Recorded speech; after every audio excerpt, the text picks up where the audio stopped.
নমস্কার, আমি সুপ্রীতি। আমার চ্যানেল ফুড প্রীতিতে আপনাদের সবাইকে স্বাগত।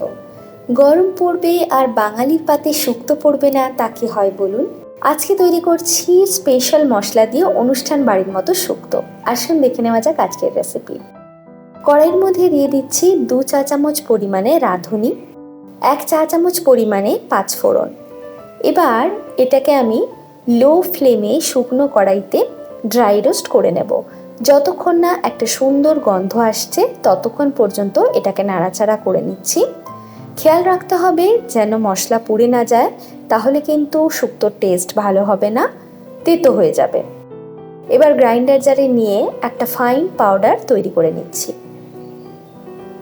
এবার আবারও কড়াইয়ের মধ্যে দিয়ে দিচ্ছি 1 চা চামচ পরিমাণে সর্ষে, কালো সর্ষে নিয়েছি আমি এখানে, আর নিচ্ছি 2 টেবিল চামচ পরিমাণে পোস্ত।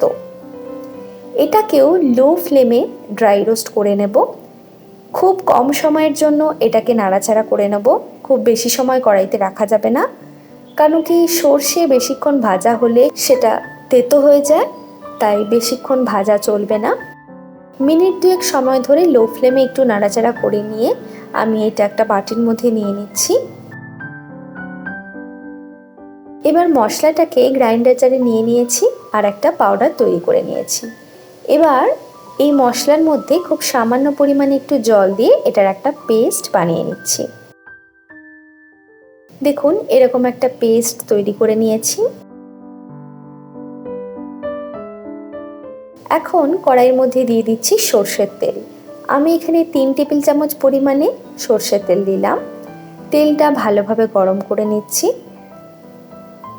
এখানে কিছু সবজি নিয়েছি সজনে ডাঁটা, মিষ্টি আলু নিয়েছি কাঁচা কলা, বেগুন, আলু আর গাজর। আপনারা আপনাদের ইচ্ছে মতো সবজি এখানে ব্যবহার করতে পারেন। পরিমাণ মতো সবজি আমি এখানে ভালো করে কেটে ধুয়ে পরিষ্কার করে নিয়েছি। আর এখানে কিছু রেখেছি করলা, আপনারা চাইলে উচ্ছেও ব্যবহার করতে পারেন। এবার তেলটা গরম হয়ে গেছে, এখন বড়ি দিয়ে দিচ্ছি।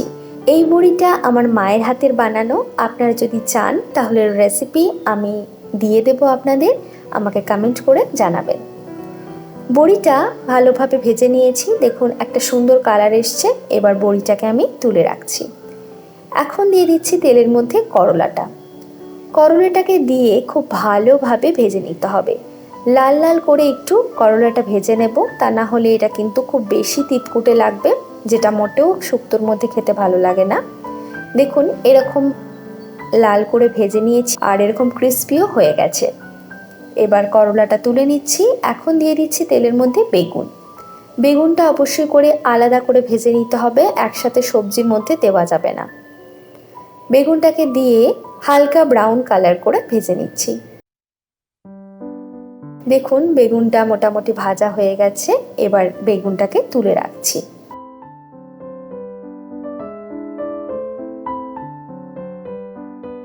কড়াইয়ের মধ্যে আবারও 2 টেবিল চামচ তেল দিয়ে দিচ্ছি, কারণ কি বেগুন ভাজতে গিয়ে তেলটা একদমই শেষ হয়ে গেছে। এখন দিয়ে দিচ্ছি 1/4 চা চামচ পরিমাণে রাঁধুনি আর 1/2 চা চামচ পরিমাণে পাঁচফোড়ন।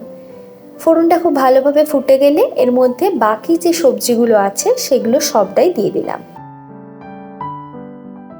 এখন হাই ফ্লেমে 5 থেকে 7 মিনিট সময় ধরে সবজিগুলোকে খুব ভালোভাবে ভেজে নিতে হবে। সবজি খুব ভালোভাবে ভাজা হলে শুক্তোর টেস্টও ভীষণ ভালো আসে। পরিমাণ মতো লবণ দিয়ে দিলাম আর 2 চা চামচ পরিমাণে চিনি দিয়ে দিলাম। অনুষ্ঠান বাড়ির শুক্তো কিন্তু একটু মিষ্টি মিষ্টি হয়, আর শুক্তোতে অবশ্যই করে মিষ্টি দিতেই হবে, তবে কিন্তু শুক্তোর একটা সুন্দর টেস্ট হবে। এখন 1 চা চামচ পরিমাণে গ্রেট করা আদা এর মধ্যে দিয়ে দিলাম। এবার 2 থেকে 3 মিনিট সময় ধরে সব কিছু খুব ভালোভাবে ভেজে নিচ্ছি, যতক্ষণ না আদার কাঁচা গন্ধটা চলে যাচ্ছে। সবটা ভাজা হয়ে এলে এর মধ্যে দিয়ে দিচ্ছি আগে থেকে তৈরি করে রাখা পোস্ত আর সর্ষের পেস্টটা। সবটা আবারও খুব ভালোভাবে একটু নাড়াচাড়া করে নিচ্ছি, খুব বেশিক্ষণ নয়, 2 থেকে 3 মিনিট সময় ধরে সবজির মধ্যে মশলাটাকে মিশিয়ে নিচ্ছি। আর এই সময় গ্যাস লো ফ্লেমে রয়েছে। দিয়ে দিচ্ছি ভেজে রাখা বেগুন, আবারও সব কিছু খুব ভালোভাবে মিশিয়ে নিচ্ছি। সমস্ত সবজির সাথে মশলা খুব ভালোভাবে মিশে গেছে। এখন এর মধ্যে দিয়ে দিচ্ছি 1 কাপ পরিমাণে দুধ। দুধটা আগে থেকে গরম করে আমি ঠান্ডা করে রেখেছিলাম। এখন দিয়ে দিচ্ছি 1 কাপ পরিমাণে জল। এখন খুব ভালোভাবে মিক্স করে নিচ্ছি সবটা।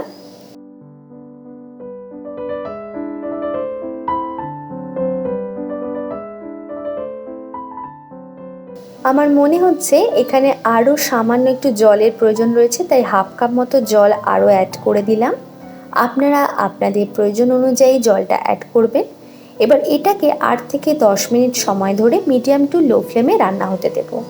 দেখুন 10 মিনিট পর এটা মোটামুটি তৈরি হয়ে গেছে। আর এখন দিয়ে দিচ্ছি ভেজে রাখা করলা আর বড়িটা। কখনোই আগে করলা আর বড়ি দেওয়া যাবে না, তা না হলে পুরো শুক্তোটাই কিন্তু তেতো হয়ে যাবে। সমস্ত সবজি যখন সেদ্ধ হয়ে আসবে তারপরে করলা আর বড়িটাকে অ্যাড করতে হবে। এবার সব কিছু আবার খুব ভালোভাবে মিশিয়ে নিচ্ছি হালকা হাতে। দেখুন শুক্তোর যে ঝোলটা রয়েছে সেটা এখন মোটামুটি পারফেক্ট রয়েছে। এবার দিয়ে দিচ্ছি আগে থেকে তৈরি করে রাখা 5 ফোড়ন আর রাঁধুনি দিয়ে যে মশলাটা তৈরি করেছিলাম সেটা 1 চা চামচ পরিমাণে দিলাম, আর ঘিও দিয়ে দিলাম 1 চা চামচ পরিমাণে। সব কিছু খুব ভালোভাবে হালকা হাতে মিক্স করে নিচ্ছি, আর এই অবস্থায় গ্যাসের ফ্লেম অফ করে দিচ্ছি। তৈরি হয়ে গেছে অনুষ্ঠান বাড়ির মতো শুক্তো। আপনাদের এই রেসিপি কেমন লাগলো অবশ্যই আমাকে কমেন্টের মাধ্যমে জানাবেন। যদি ভালো লাগে প্লিজ ভিডিওটিকে একটা লাইক আর কমেন্ট করতে ভুলবেন না। আমার চ্যানেলে নতুন বন্ধু হয়ে থাকলে প্লিজ আমার চ্যানেলটিকে সাবস্ক্রাইব করার অনুরোধ রইল। পাশে থাকা বেল আইকনটি অবশ্যই করে প্রেস করে দেবেন। ভালো থাকবেন, সুস্থ থাকবেন, সাবধানে থাকবেন।